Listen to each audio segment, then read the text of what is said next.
Junior Appiah, het meest opzienbarende Engelse werk van het afgelopen jaar. With this up to me, take up the space. Or I'm not just, wasting. You're wasting time, wasting time. You're wasting time on me now. It's alright, it's alright. You're wasting time on me now.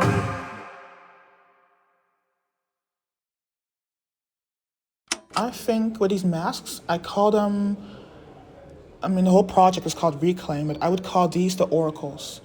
When I was making these masks, I was really obsessed with like mermaids and water spirits and the whole I really like the old West African tales, mythologies, and I was really inspired by that.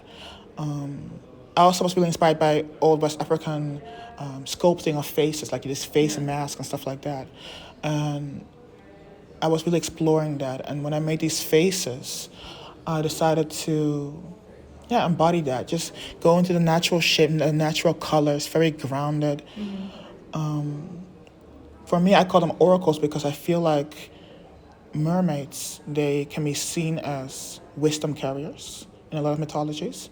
Also can be seen as temptresses that lead people into their the water doom. Yeah, exactly. Yeah. And those are different perspectives. Some people say they're evil, some people say they're wise, some people say they're beautiful, some people say they're ugly. Different perspectives to the same thing. Exactly. So I was captivated by that in itself, the different facets, because in myself, I also feel a sense of there's different way I can present to people, but also there's different parts of me that I can channel.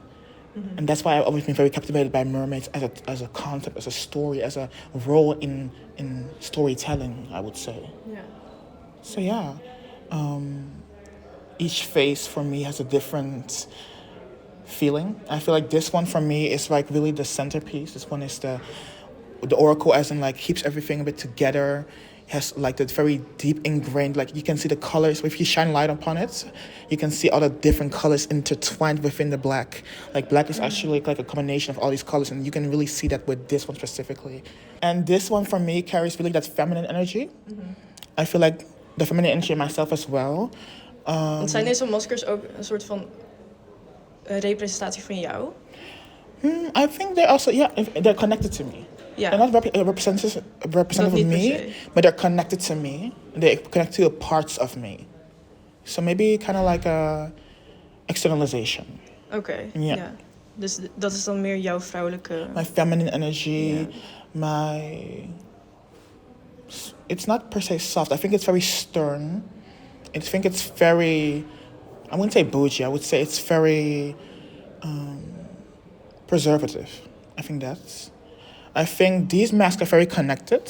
I think these masks represent a bit of that masculinity, because for me, masculinity is a very something that I haven't always reclaimed. Something that I haven't always claimed to myself, because people see me and they say I present as feminine, but that doesn't mean I don't have a masculine side inside of me.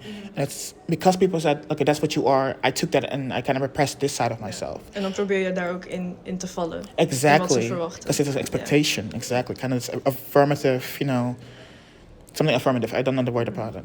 But it shows like that very solidness, that very sternness, but also like the suffering of it, because it's something I feel like I'm struggling with. You know what I'm saying? It's something I felt like it doesn't belong to me, but it does belong to me. It's a part of me. It shows sometimes, it doesn't show sometimes. But it's something I'm really exploring right now. I feel more comfortable in it as of lately. Yeah. So that's really nice. This one above, I think that to me represents my spirituality, as in like, I feel like when because I grew up in the church, right? I grew up praying, I grew up listening to prayer, I grew up as a very spiritual person. And even though I'm not very like as traditional as some people may say, or people may believe, or as I may believe, I feel like that practice of spirituality, the practice of speaking from your soul, speaking from your higher self, speaking from a deeper sensation than, regularly. I think that's what that one represents.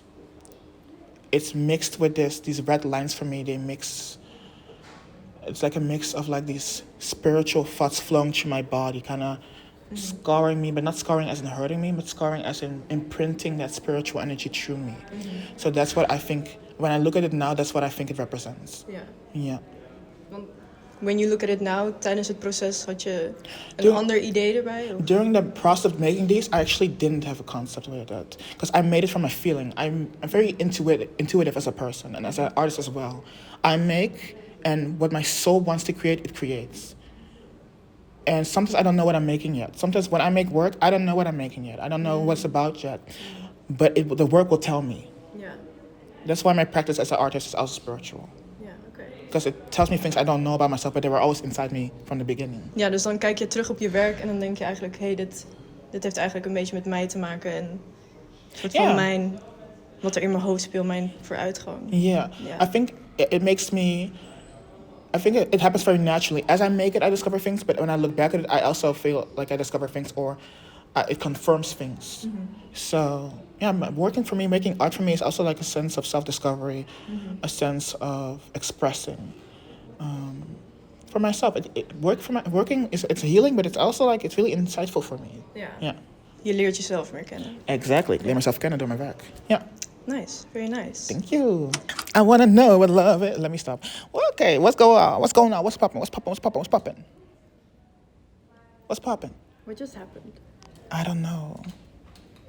The voices. The voices. The voices. Je alter ego. Mijn alter ego. Jurami. He was like, let me break free. Let me break free during this interview. I'll try to resist Jurami from coming Jurami, out. why? Jurami, why? I think Nee, Jurami... ik bedoel, waarom hou je hem tegen?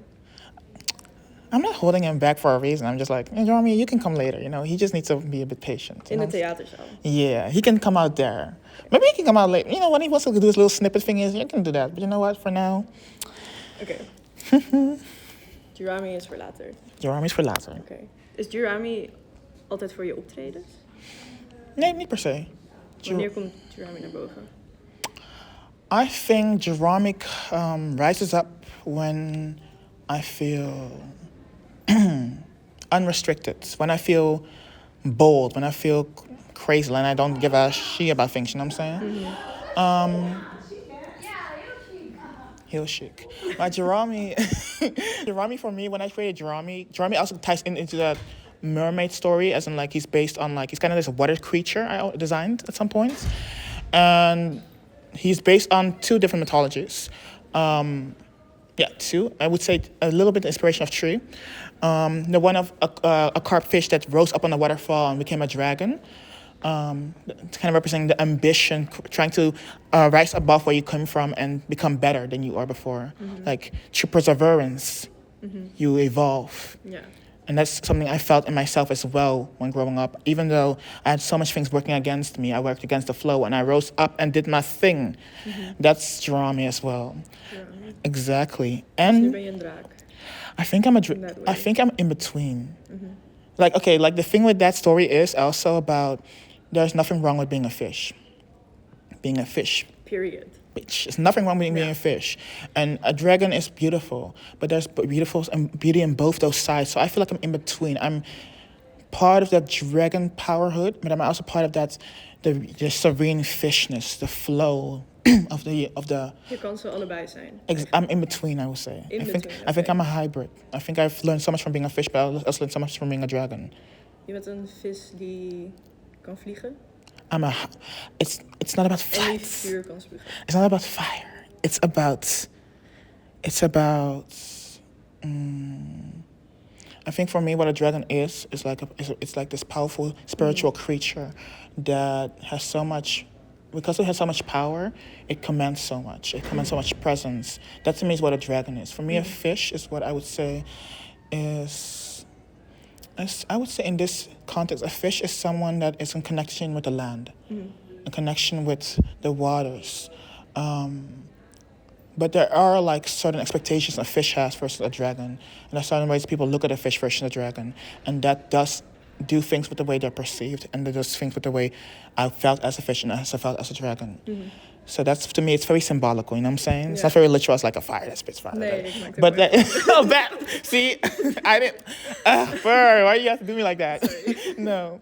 But the other story that I'm really inspired of is like Mama Wata. That's the mermaid, like a very West African mermaid that has been known for like making connections with people, making deals with people, carrying people into the water, but also people go to her for wisdom. People worship this water deity, this water oracle.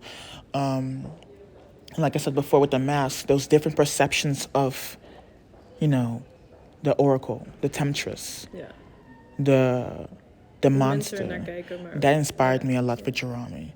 And even when like, so Jurami to me is inspired by those stories aesthetically and narratively. But I would say Jurami to me is my bold, unrestricted self. My bold, unrestricted self. Jurami is also less, I would say I'm very like empathetic as a person. I'm very aware of like, okay, I don't want to hurt people, but Jurami doesn't care. Jurami's like, I'm gonna say what I want to say. I don't give a fuck what y'all say. I'm gonna just do what I want to do. And fun thing about Jurami is in his name as well. Jurami has like a very fun name origin. So you can say Jurami's combination between the words Junior and Jurami. Junior is of course me. Jurami is it's a fish that has very thick lips, and the thing with this fish, okay, it's a little silly, but these male fishes, they fight with each other. But the way they fight with each other to show dominance is they kiss each other.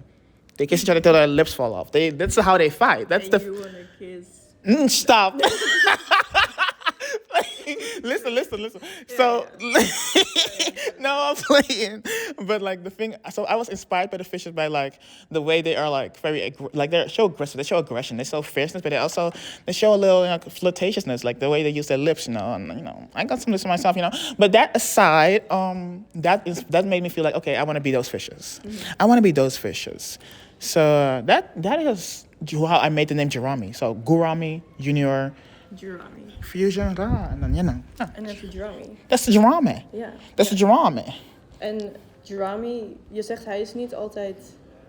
Jij bent niet altijd Jurami tijdens je optreden. No, sometimes I channel different characters. Andere alter ego's. Exactly. Yeah. The few I mentioned, like sometimes I channel more of that, sultry, that calming, that more feminine energy. That I call her Majesta. Sometimes I channel more of like, I can change to this voice, and this is more like that. Yeah. I call them, don't question why I named them, like, but for now I call them garlic gooms, or I call him like, really, that, he's really rough and he's really masculine and he talks like this the entire time. And that's just how he does his thing. He has that masculine energy, very stern, very in his boyish, you know what I'm saying? And sometimes I am I speak like a preacher. I speak like I have the spiritual insight, and I want y'all to know that within yourself, there is power. Within yourself, there is spirit, and I don't want you to let go of that spirit. Don't ever let go of it. And that's, I think... uit je... Yeah, exactly. Die That's tweede niet. Die tweede? Die... Garlic comes with a deeper voice. Die niet. He came out a little bit during the Blackout song. Okay. He's like that he came like very, like that, that, he's very, like, he's also in the movements. He's very, huck, tuck. Yeah. Like he's in that's the masculine energy. That makes my body very robust, very strong. So he comes out in a more subtle way in that sense. Helpt het voor jou ook om een soort van een alter ego te channelen om dan makkelijker op te treden? Heeft dat er ook mee te maken? I wouldn't say so, actually. I think when I perform, I love performing as in like I love to show. I love to show what I have to tell. I love to tell. I love to engage with people, because when I perform, I feel like I'm at my fullest self. I feel like I can, because when we always perform actually in daily life. Like we perform as we are walking, we perform as we are working, we perform as we are, doing our daily life businesses. But when I perform on a stage, I get to set the rules. I get to be my whole self. And because I get to be my whole self, all these different aspects of myself can be expanded, can be celebrated. And that's why I feel like these alter egos come out. They don't come out because they're easier to perform, but they come out because they want to come out. Yeah. They come out because they have the room to come out. Dus eigenlijk juist het tegenovergestelde, niet omdat je bang bent voor het optreden, maar omdat je je heel vrij voelt. Exactly. I can be anything. I can be anyone. Yeah. That's the thing with performing. Ja. Yeah. Probeer je ook een beetje je publiek daarin mee te nemen? Want je zegt, je hebt controle over de ruimte. I think Controle over je publiek. the way I want to, I think control is a strong word. I feel like I want to, I do want to guide my public, my audience. I want to guide my audience. I guide them. I think I do. I think with sometimes I will channel some alter egos will channel more to kind of impress the audience and kind of make them think like whoa. Some other egos come kind of to settle them in because I also have this very nurturing side. I want to make sure they feel comfortable. But sometimes I want to show, hey, you can do anything you want. You can be anything you want. I want to encourage them as well. So there's some other egos that come out more for certain reasons. Mm-hmm. But I think for me, it's always important to be aware of who my audience is. Yeah. Because when I know who my audience is, I can Play to the crowd. Play to the crowd, maybe a little bit. I think it's good to know your crowd, but I don't play to the crowd as in like I'm gonna let my audience, let my performance change to the crowd. Because in a way, I'm also like audacious. I'm like I'm gonna do what I want to do. Yeah. But the awareness is good to have. I'm not just making a work, and I'm not just pretending they are not there. They are there, but I will always be in interaction with that. Ja, oké. Yeah. Ja. Ja. Dus altijd een soort van afweging die je maakt. Yeah, you could say Yeah. so. Yeah. I think it won't change the inherent nature of my performance or what I do, how I act during my performance, but it does change how I feel, how I'm. The interaction with the audience it changes everything. So it can make me make different decisions. It can bring different sides of me. It's a very subtle thing. Want je had bijvoorbeeld bij je graduation, like je actual graduation, had je een onderdeel waar mensen op het podium kwamen om met jou te dansen. Exactly, because I called them to. Yeah. And for this one at Corrosia, I chose not to. Yeah. Because I didn't feel. I think in myself, I felt like it didn't need to happen. It wasn't sort of like, oh, I think certain people, like the audience wasn't really there to dance as well. I could feel that as well. I don't think that's what it evoked. I think during my graduation, it was much more celebratory. And that helped a lot with creating that dancing space. Yeah. And here was more so kind of like it was a showcase, it was an opening of this graduation ceremony. And I was like, that's a different energy. I don't feel like it carried throughout my performance to bring us to the celebratory point. So that makes me, that can change a little subtlety in the decisions I make with the performance. Yeah.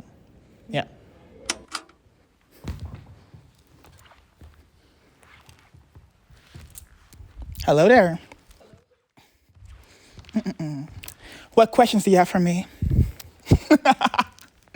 So R.E.C.L.A.I.M for me, when I made that, I think during life, I've already said it before, right? But I can say it again. Because during life, I felt like I was always separated from the different places, as I said before, right? Like I said, I felt like I was audited for being black, audited for being maybe like not as masculine as people would expect me to be, audited for being my expression of self, audited for being very spiritual. All those places in my life, I felt like I didn't quite belong. So I felt like I'm going to give light to all of those parts of myself that people feel like they have control over during this performance. So this performance was kind of like to celebrate each and every part of that. And I want to do that through several things. I think when I started, I thought I want to start with like making music. I want to start like writing music, writing about my experiences. And that was kind of like the center point. Like, let me start writing these songs that represent parts of my journey. I think 5 sections of the story if I would like to like categorize them by chronological order, it would be first introspection, a song about my insecurity, a song about how I'm questioning myself, a song about how I'm wondering what is wrong with me. And that was really open and really a way to kind of like enter the performance. It was a way to be vulnerable and say, this is how I feel right now. I feel like I've been putting mask on. I feel like I've been kind of almost betrayed because I was raised very spiritually, and I felt like, why am I made this defective? Why am I made like this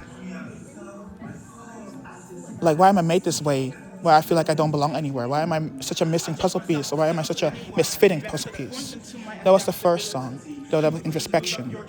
The second, more aggressive title would be Rebellion. I am like, these people have problems with me. These people have problems with the way I see things. People don't like me when I speak up. These people don't like it when I'm my authentic self. That's when Juju Tantrum came on. Juju Tantrum was me saying, I don't give a fuck what none of y'all think about me. I don't care. This is me, and y'all gonna have to deal with it. Y'all should be grateful that I'm here. You should be grateful that I'm showing y'all how it's done and showing y'all how it's set. So that was my braggadocious, y'all have an issue with me? Try me. That was my try me song. And that was kind of like a manic, a hyper moment, a strong moment. And what I would always say with me is, when you have like a big moment like that, it's also a moment where you explode and fall down. And that's when I came up with the other song, and that's the Blackout song. And Blackout, I would say, is the song where I describe the different layers of, blackness and what blackness can mean to other people, what blackness means to me, the symbolism of the color, and the things that it has meant through history for me. And what I would say is that when you are in this moment of like falling down, feeling down on yourself, feeling depressed, feeling in pain, it's also a time where you can really collect things. You can put into perspective the things that you've experienced and endured and get a bigger picture. During that song, I felt like I had the sense of, I know what I'm going through. It's tough, but I learned so much. I learned so much about the world, I learned so much about myself. And that for me was really interesting to do. I think that song means take a moment, sit by yourself. It can be in the darkness, but to me, darkness is not per se always a dark place. It can be a calm place. I think that's what Blackout meant to me. Then I got vulnerable again with the stupid song, Wasting Time song. That one is about, if I give that one a name of a chapter, I already said it's vulnerability. Letting people know I'm a loving person. I love to give love to the world. That's how I am as a person. But what you will learn as a person is that not all the love you give will be received. And it can be a very difficult thing to learn. It can make you feel betrayed. It can make you feel wrong. And the way you love people can always also be judged. People can feel like the way you love people or the people you love, you shouldn't be loving those people. That you can be told that from a very young age. And that can make you feel very estranged and different.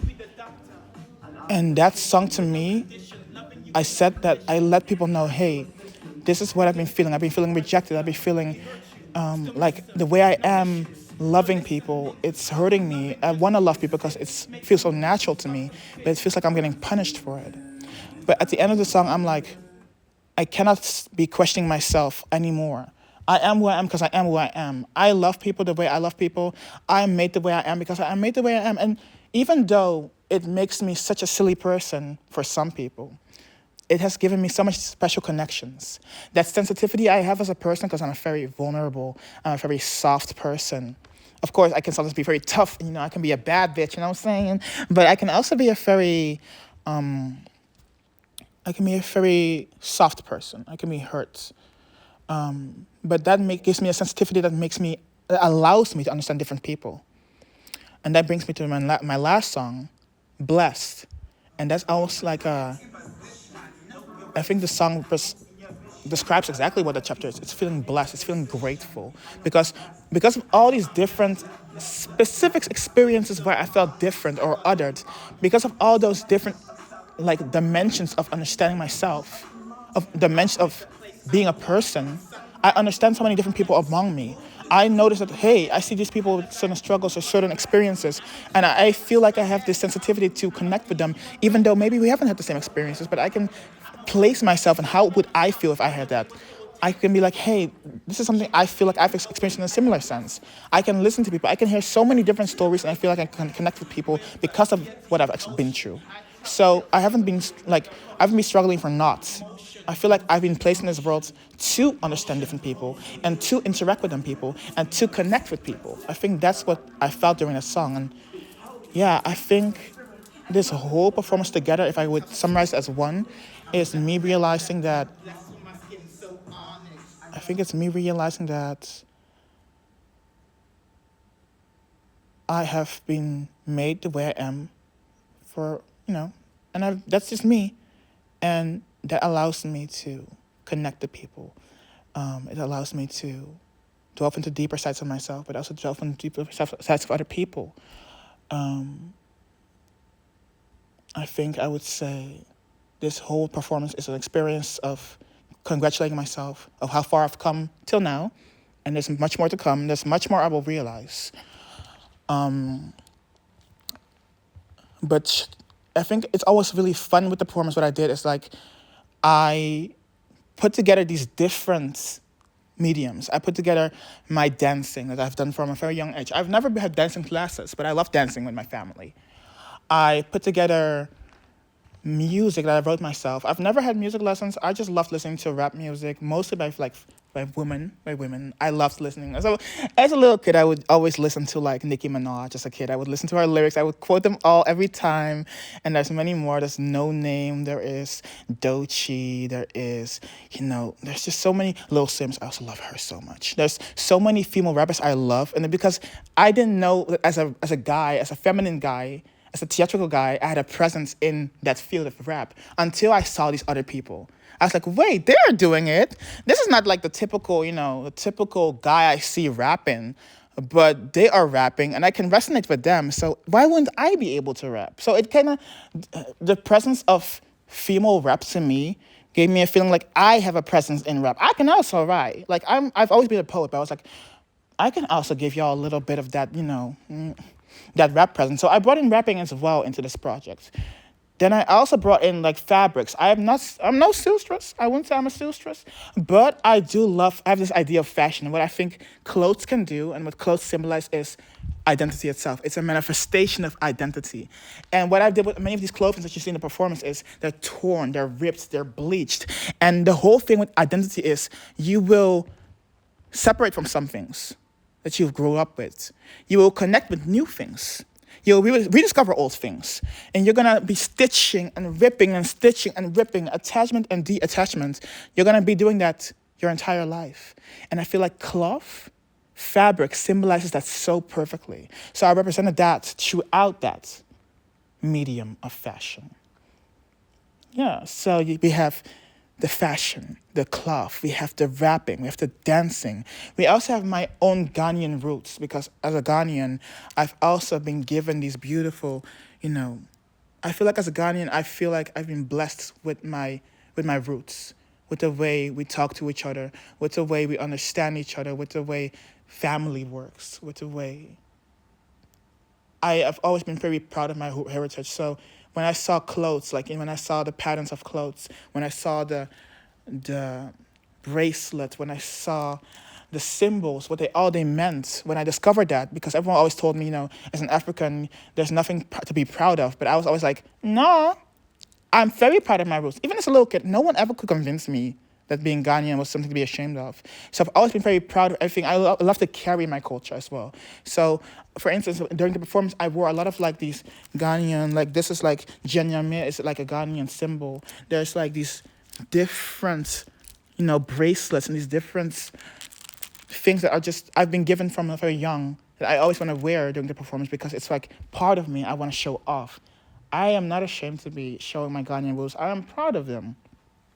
So we have my roots, the jewelry, we have the rapping, we have the dancing, we have the music. And I put them all together in this mash of performing. I've always also been a bit of a theatrical kid. I'm already very expressive, I'm very hyper. I'm very much about writing stories, writing characters. And this is a whole fantasy realm in my head. And I thought I can put this in here as well. And the crazy thing about it is I'm really talking about intersectionality, the layers of identity, but my work is also intersectional. There's also many layers of disciplines I'm using, and they're all mixed together into this chaotic but beautiful work that is me. So that's what I would say is reclaim. Reclaiming each and every part of myself, giving each and every part of myself space to create this beautiful performance I will, to this day, and will forever be proud of. Yeah, I think that's reclaim. That's a long-winded version of your question. It was one question and I made a whole story about it. I'm just feeling, I don't know. I just feel, it's a really quick question. I think I asked myself that question. I think I feel enlightened again. I remember why I made this performance. Yeah. Every time I do it, like, I remember why I make the performance. Yeah. I remember what the cause is, and it's because I really want people to feel like they can take their space, they can take their entry into whichever space it is. It can be in a room with your family, it can be in a room with people you work with. Yeah. Every time you can make sure, hey, this is my voice, because we always like kind of seclude our voices. Yeah. So yeah. Real shit. Real shit. So yeah. And it was really fun because, like, I don't know, I saw these different people, like people I've never met